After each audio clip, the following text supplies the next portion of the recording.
Listen, I showed you all. Go to my website, search for Tanya TKO and the erasure of Wombmyn. There was an article that I wrote, and in this article, I talked about how this transgender person felt that they could get into a boxing ring with a womb holder and fractured this woman's skull. And the people who were watching it said that it was terrifying to watch because it was like watching a man beat a woman up around the ring. That's what it was. But these delusional people, listen, I have a lot that I need to show you, so stay tuned for all of it. I showed you this person right here. Transgender inmates have carried out 7 attacks on women in jail. Despite the risk, male-born trans convicts are still allowed to move into women's prisons. This was written a few years ago. This was written in 2020. So since then, the numbers have increased.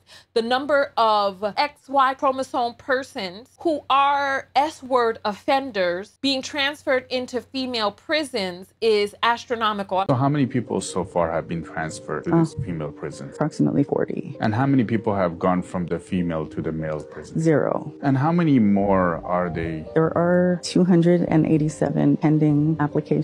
To go from the male prison to female prison? 33.8% of that 287 are registered sex offenders, meaning this is not their first offense or a sex crime. So you think some of these people are doing this on purpose, to come to the female prison? Yes, with bad intentions. Do you think this number will grow over the next few years as more people find out that they can have this option to go into the female prison? Absolutely. There are very few reasons why someone wouldn't want to take advantage of that. To be forcefully housed with a serial rapist is extremely callous and abusive. What it's done is provided the same privileges, the same opportunities to predator and victim. So no one is safe, just made the victim pool bigger. Canada's oldest capital R word crisis center stripped of city funding for refusing to accept an XY chromosome person claiming to be a woman. So now your ex can just claim to be a woman and come into your shelter and then just drag you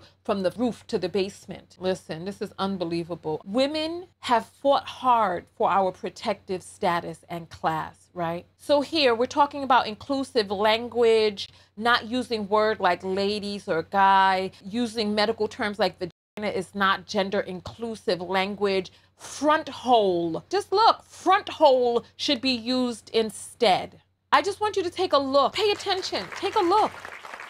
Be a part of the live show with thousands of other viewers. Go to TanyaTKO.com/text and join the text notification squad and get a text whenever I go live. Support the show and yourself, and I'll see you on the next live broadcast.